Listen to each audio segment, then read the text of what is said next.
नमस्कार बच्चों। आज अपन ये पार्ट थर्ड में भगवद गीता के बारे में चर्चा करेंगे। भगवान कृष्ण अर्जुन को आत्मा के बारे में और युद्ध के बारे में समझा रहे हैं। क्षत्रिय धर्म का जो कर्तव्य है उसको याद दिला रहे हैं कि वास्तव में क्षत्रिय का क्या कर्तव्य है और मनुष्य को उन कर्तव्यों का निश्चित रूप से पालन करना चाहिए। जो उसके कर्तव्य उनका पालन करना चाहिए, उसी का समर्थन करते हुए कहते हैं यद इच्छया च उपपन्नम स्वर्ग द्वारम अपावृतम सुखिने क्षत्रिया पार्थ लभन्ते युद्धम ईदृशम। कि हे पार्थ, यद इच्छया उपपन्नम, कि स्वेच्छा से अपने आप प्राप्त हुए अपावृतम स्वर्ग द्वारम, कि खुले हुए स्वर्ग के द्वार के समान।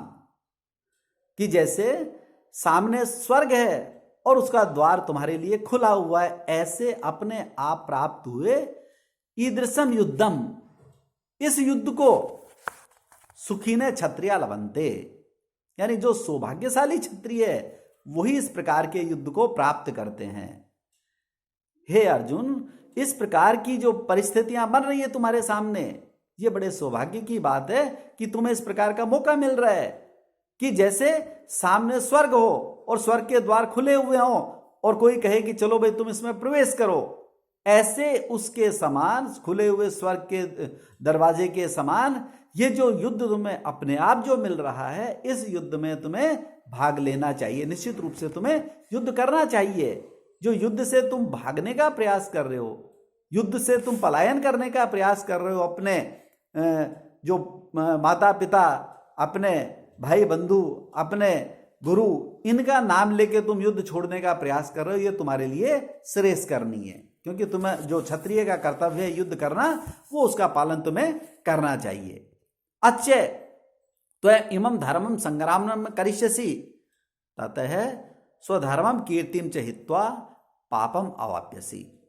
और अगर तुम ये युद्ध नहीं करोगे, अगर जो इस प्रकार का तुम्हें युद्ध मिला है अपने आप, ऐसी परिस्थितियां अपने आप जो बनी हुई है, इस प्रकार के धर्म संग्रामम न करिष्यसि, अगर इस धर्म युद्ध को तुम नहीं करोगे तो स्वधर्मम कीर्तिम च हत्वा,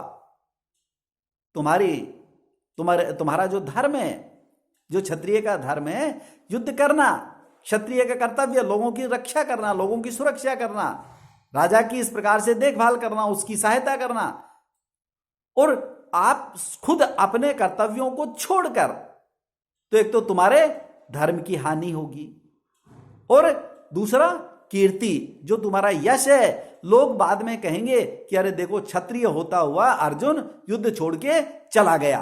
तो धर्म और कीर्ति दोनों को इस प्रकार से त्याग कर, दोनों को मारकर, हित्वा छोड़कर, कि दोनों इस प्रकार से, दोनों बहुत जरूरी है मनुष्य के लिए, लेकिन दोनों को छोड़ के इस प्रकार से तुम पापम अवाप्यसि, यानी पाप को प्राप्त करोगे, तुम पाप के भागी बनोगे। जो व्यक्ति इस प्रकार के कर्मों को छोड़ के और दूसरे कर्मों को इस प्रकार से करने का प्रयास कर रहा है, तो निश्चित रूप से तुम इस प्रकार से पाप के भागी बनोगे। जो काम करना चाहिए वो कर नहीं रहे हो और जो नहीं करना चाहिए वो इस प्रकार से करने का प्रयास कर रहे हो। फिर उसका समर्थन करते हुए कहते हैं कि अकीर्ति च अपि भूतानि कथिष्यन्ति ते अव्ययाम संभावितश्च अकीर्तिर मरणात् अपि अतिरिच्यते। कि प्राणी के लिए, मनुष्यों के लिए, सांसारिक लोगों के लिए अव्ययाम अकीर्तिम, कि कभी समाप्त न होने वाली जो अपकीर्ति है, जो कभी नष्ट न होने वाली अपकीर्ति जो है, वो उस अपकीर्ति के बारे में लोग कथिष्यन्ति, तुम्हारी उस अपकीर्ति का बखान करेंगे। लोग कहेंगे अरे देखो उस वंश में ऐसे अर्जुन नाम का ऐसे कायर पैदा हुआ था और उसकी वजह से ये वंश इस प्रकार से कलंकित हो गया, तो तुम्हारी अपकीर्ति को कहेंगे। और संभावितस्य अकीर्ति, और संभावित जो अकीर्ति है वो मरणात् अतिरिच्यते, वो मरने से भी बढ़ के है। इससे अच्छा तो यह है कि व्यक्ति मर जाए, और मरने की बनिस्पत अगर तुम अकीर्ति को प्राप्त करोगे तो अर्जुन ये तो मरने से भी ज्यादा कष्टदायक है। क्षत्रिय के लिए युद्ध करना इतना फायदेमंद है कि वो इस प्रकार से कम जीतेगा तो स्वर्ग की, जीतेगा तो राज्य का भोग करेगा, और मरेगा तो सीधा स्वर्ग की प्राप्ति होगी। इसलिए इस प्रकार की अपकीर्ति को अगर तुम प्राप्त करोगे तो निश्चित रूप से जो अपकीर्ति है वो मरने से भी ज्यादा बुरी है।